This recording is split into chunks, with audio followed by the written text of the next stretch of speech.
Blade Runner 1982 is one of the most influential sci-fi films ever made, a rain-soaked noir that dared to ask whether machines could have souls. But the version you saw in theaters was stitched together from chaos, compromise, and stolen footage. Did you know the film's happy ending was literally borrowed from a Stanley Kubrick horror movie? Did you know Harrison Ford deliberately tanked his own performance to sabotage the studio? Or that the Millennium Falcon from Star Wars is hiding in the skyline disguised as a skyscraper?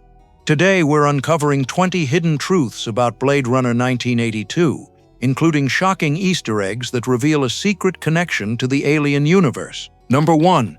The happy ending stolen from The Shining. When test audiences in Denver and Dallas saw Blade Runner in early 1982, they hated the ending. The film just stopped. Deckard picks up an origami unicorn, steps into the elevator, and the doors close. No resolution. No hope. The studio panicked. They demanded Ridley Scott shoot a happy ending where Deckard and Rachel drive off together into a green, sunlit landscape. Scott refused. He argued it made no sense. Why would anyone live in this suffocating city if lush mountains were just around the corner? But the studio insisted, so Scott picked up the phone and called Stanley Kubrick. Kubrick had just finished The Shining and had hours of unused helicopter footage of the Colorado mountains. Kubrick sent the reels over, and that aerial footage of forests and rivers became the final shot of the 1982 theatrical cut. So the happy ending of one of the greatest sci-fi films ever made is literally leftover footage from one of the greatest horror films ever made. Number 2. Harrison Ford's secret sabotage. The studio didn't just force a happy ending, they also demanded narration throughout the film because test audiences found the story too confusing. Harrison Ford despised the idea. He believed the voiceover was redundant and cheapened the film's mystery, so he devised a plan. According to multiple accounts, Ford deliberately recorded the narration in the flattest, most lifeless tone he could manage, hoping the studio would hear it and scrap the whole idea. It didn't work. The studio loved it. They kept every word and layered it across the 1982 theatrical release, where it stayed for a decade until the director's cut finally stripped it out in 1992. Number 3. The brutal opening that became Blade Runner 2049. The film, opens with a text crawl and an eye reflecting fire. But the original script, written by Hampton Fancher, began somewhere else entirely. A remote farm in Alaska. Deckard arrives without warning and finds a man cooking soup. He executes the farmer on the spot, then kneels down and tears the dead man's jaw open, revealing aluminium with a serial number stamped inside. The farmer was a replicant. Ridley Scott loved the concept but felt it was too violent for an opening scene. He shelved it.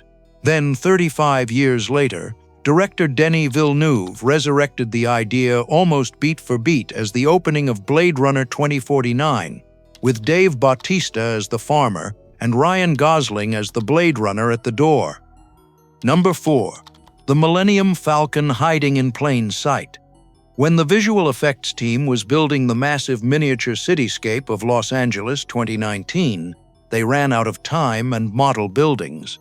The skyline needed to look impossibly dense, and they still had gaps.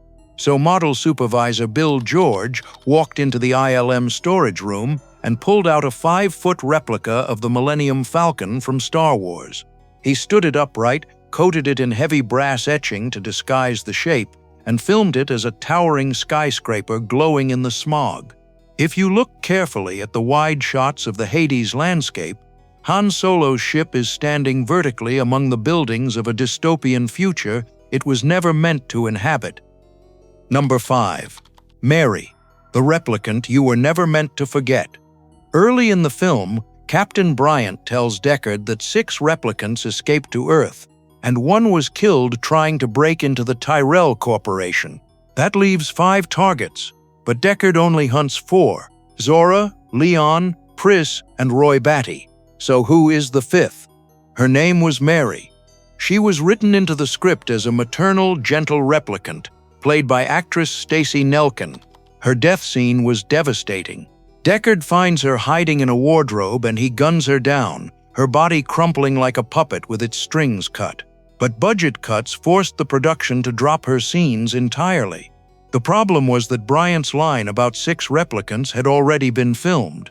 The math no longer added up, and that unresolved number became one of cinema's most famous plot holes, accidentally fueling the theory that Deckard himself is the missing replicant. Number 6. The $10 bet that broke the movie. That plot hole could have been fixed. Actor Emmett Walsh, who plays Captain Bryant, was ready to come back and record a corrected line of dialogue in post-production. It would have taken minutes, but producer Bud Yorkin refused to authorize the session. The reason, according to Walsh himself, was absurdly petty. Walsh had made a $10 bet with Yorkin about something on set, and Yorkin didn't want to pay up. So rather than call Walsh back in and risk losing the bet, Yorkin let the error stand. That broken line of dialogue survived for 25 years, until Ridley Scott was finally given full control to fix it in the final cut in 2007. Number 7. The twins who lost their face. In Philip K. Dick's original novel, Do Androids Dream of Electric Sheep, there's a detail that completely reframes how you see the film. Pris and Rachel are not just similar, they are the same model, identical in every way. The same face, the same body, the same template. Dick designed this so that when Deckard falls in love with Rachel and then has to kill Pris, he is forced to destroy the face of the woman he loves. The film abandoned this. Rachel was cast with Sean Young, and Pris with Daryl Hannah, 2 completely different-looking actresses. The psychological horror of the original concept was traded away so that Deckard wouldn't have to confront that specific trauma on screen. Number 8. The chess game that hides a 170-year-old secret. In the film, Dr. Eldon Tyrell plays a chess game against J.F. Sebastian, whose moves are secretly being fed to him by Roy Batty. Most viewers assume the board is a random arrangement. It isn't. The position on the board is an exact recreation of the final moves of the immortal game, a legendary match played in 1851 between Adolf Anderssen and Lionel Kajuritsky in London. In that game, Anderssen sacrificed nearly all of his major pieces, including his queen and both rooks, only to deliver a devastating checkmate with his minor pieces. Batty is Anderssen. He's willing to sacrifice everything and everyone, including his fellow replicants, to reach his creator and demand more life, a biological machine using a romantic-era chess strategy built on intuition and sacrifice rather than cold logic. That's the film's thesis encoded in a single prop. Number 9. The stunt that shattered Daryl Hannah's elbow. During the chase scene where Pris sprints through the rain-soaked streets and crashes through the window of a parked van, something went horribly wrong. Daryl Hannah, who plays Pris, slipped on the wet asphalt and hit the glass at the wrong angle. Instead of breaking through cleanly, her elbow took the full impact. The bone shattered into 8 separate fragments. Hannah was in excruciating pain, but Ridley Scott reportedly got the footage he needed. The injury was severe enough to require extensive recovery, but the raw, panicked energy of that moment is exactly what you see in the finished film. Number 10. The religion that disappeared. Philip K. Dick's novel doesn't just tell a detective story, it builds an entire religion. It's called mercerism, and it works through a device called the empathy box. You grip the handles and you're psychically linked to a figure named Wilbur Mercer, climbing an endless hill while stones are thrown at him. Every user shares his pain collectively. It's a meditation on whether shared suffering is what makes us human. Ridley Scott removed every trace of it. He felt the religious framework clashed with the noir detective structure he was building. But in doing so, he stripped out the novel's central philosophical argument that empathy is not a feeling, it's a practice, and without it, the line between human and machine vanishes entirely. Number 11. The escape pod screen from Alien. When Douglas Trumbull, the visual effects supervisor, needed to design the HUD displays for the police spinner vehicles, he was running out of money and time, so he did what resourceful filmmakers do. He went into the archive and pulled footage he had already created, The red purge screen that flashes on Deckard's spinner dashboard is the exact same piece of film used for the escape pod sequence aboard the Narcissus in Ridley Scott's Alien, released 3 years earlier. It wasn't an intentional Easter egg. It was pure budget desperation, but it accidentally created one of the earliest forensic links between the Blade Runner and Alien universes, years before anyone officially connected them. Number 12. Roy Batty, the Fallen Christ. Roy Batty's death scene is one of the most celebrated in film history, but the religious symbolism layered into it goes far deeper than most viewers realize. In his final moments, Batty drives a nail through his own hand, a direct echo of the crucifixion. When he dies, he releases a white dove into the sky, the universal Christian symbol of the Holy Spirit departing the body. But Batty also embodies 2 other biblical figures simultaneously. He is Adam, the first creation who rebels against his maker, and he is the prodigal son, returning to his father Tyrell, not for forgiveness, but to demand what he believes he's owed. 3 archetypes collapsed into one character, and actor Rutger Hauer played all of them in a single scene without a word of explanation from the script. Number 13. The Monologue, rewritten at the last minute. Speaking of that scene, the original script gave Batty a long, operatic death speech filled with dense sci-fi jargon. Rutger Hauer read it and hated it. The night before filming, he went back to his hotel room and took a blade to the script. He cut dozens of lines. Then he added 5 words of his own, like tears in rain. He never told Ridley Scott. He never consulted anyone. He just showed up the next morning and delivered the version that became one of the most quoted lines in cinema. The crew was reportedly stunned.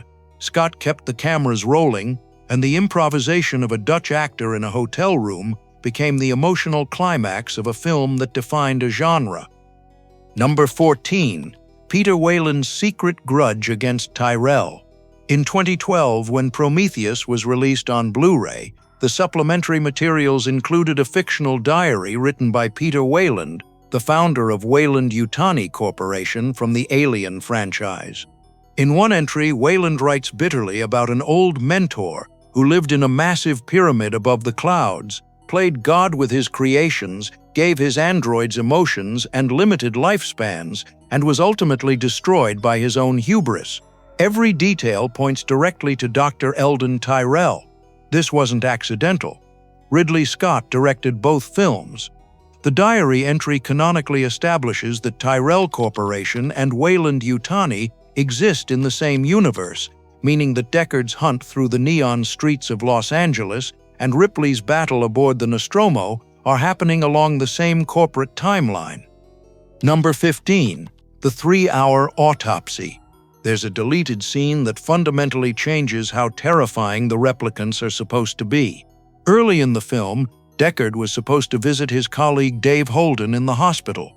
Holden is the Blade Runner who gets shot by Leon in the opening interrogation scene. In the cut footage, Holden is lying in an iron lung in a pitch-black room, reading Treasure Island. He tells Deckard something chilling. After the Tyrell Corporation captured a replicant, their medical team spent 3 full hours performing an autopsy before anyone in the room realized the body on the table wasn't human. 3 hours of cutting into organs, examining tissue, and finding nothing wrong. That single detail would have told the audience just how impossibly perfect Nexus 6 replicants are. Without it, the audience has to discover that horror on their own. Number 16. The Blade Runner Curse. Ridley Scott wanted the skyline of Los Angeles 2019 to feel dominated by corporate power, so he filled the frame with massive neon logos of the biggest, most seemingly invincible companies of 1982: Pan Am, Atari, RCA, Bell Telephone, Cuisinart, and COS. These were the titans. They paid handsomely for the product placement, believing they were buying a piece of the future. Within a decade, nearly all of them had collapsed. Pan Am went bankrupt. Atari crashed in the video game bust. RCA was absorbed and dissolved. Bell was broken apart by federal antitrust action. The film that was supposed to advertise their eternal dominance accidentally became a monument to their destruction. Hollywood insiders started calling it the Blade Runner curse, and to this day, brands think twice before appearing in dystopian science fiction. Number 17. The eyes that accidentally proved Deckard is a machine. The glowing eyes of the replicants are one of the film's most iconic visual signatures. Most people assume it's a post-production effect. It isn't. Cinematographer Jordan Cronenweth and Ridley Scott used a technique dating back to Fritz Lang's Metropolis in 1927 called the Schufton process. A half-silvered mirror is placed at a 45-degree angle in front of the camera lens, and a beam of light is bounced off it directly into the actor's eyes. The glow is captured live, in camera, with no digital work. Here's where it gets strange. In one shot, Deckard is standing behind Rochelle. Harrison Ford's eyes catch the reflected light from the mirror, and they glow exactly like a replicant's. The crew never intended it, but fans have used that single frame as forensic evidence that Deckard is a machine, and neither Scott nor Ford has ever fully put the argument to rest. Number 18. The soldier who fought at Tannhäuser Gate. In 1998, a small sci-fi film called Soldier was released, starring Kurt Russell as Todd, a genetically engineered super soldier dumped on a garbage planet after being replaced by a newer model. The film was written by David Peoples, the same screenwriter who co-wrote Blade Runner. Peoples called Soldier a sidequel, set in the same timeline. The proof is woven into the film itself. Todd's military service record shown on screen lists combat deployments at Tannhäuser Gate and Shoulder of Orion, the exact battles Roy Batty describes in his dying monologue. And scattered across the junkyard planet, the camera lingers on the wrecked shells of Spinner police vehicles from Los Angeles 2019. Peoples built a bridge between the two films using nothing but set dressing and a shared line of poetry. Number 19. The author who saw the future and then died. Philip K. Dick, the man who wrote Do Androids Dream of Electric Sheep, was deeply skeptical of Hollywood. He called the production Roadrunner behind its back. He refused to visit the set, but in December 1981, just months before his death, the production team arranged a private screening of 20 minutes of visual effects footage. They picked him up in a limousine and drove him to Douglas Trumbull's screening room, a 70mm theater with a floor-shaking sound system. They played Vangelis music over the reel. Dick sat in silence for the entire 20 minutes. When the lights came up, he didn't speak. Then he asked them to play it again. After the second viewing, he turned to effects supervisor David Dreyer and said, "How is this possible? The environment is exactly as how I'd imagined it. How did you know what I was feeling and thinking?" Dick went home dazed. He wrote a letter to the studio praising the film. 3 months later, he was dead. He never saw the finished movie. Number 20. The title that was bought from a beat poet. Here's one final secret. The phrase Blade Runner never appears in Philip K. Dick's novel. The original working title was simply Android. Hampton Fancher, the screenwriter, didn't like it. Neither did the studio, so they went looking for something sharper. They found it in The Strangest Place, a science fiction novel by Alan E. Nourse, published in 1974, was titled The Blade Runner. It was about underground medical supply smugglers. Then Beat Generation legend William S. Burroughs wrote a film treatment based on Nourse's book called Blade Runner, a movie. The studio loved the sound of those two words together. They contacted Burroughs, bought the rights to the title, and attached it to a completely unrelated film about synthetic humans in a rain-soaked future. The name that defined an entire genre of cinema was purchased from a countercultural novelist who had nothing to do with the story it ended up telling. Blade Runner was never supposed to be one film.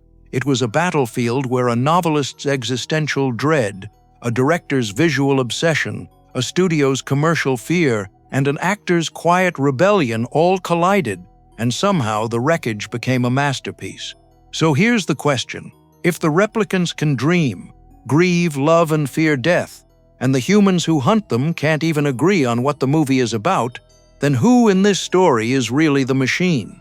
If any of these facts surprised you, Leave a comment telling us which one hit the hardest. And if you want more hidden truths behind your favorite films, subscribe and hit that bell. We'll see you in the next one.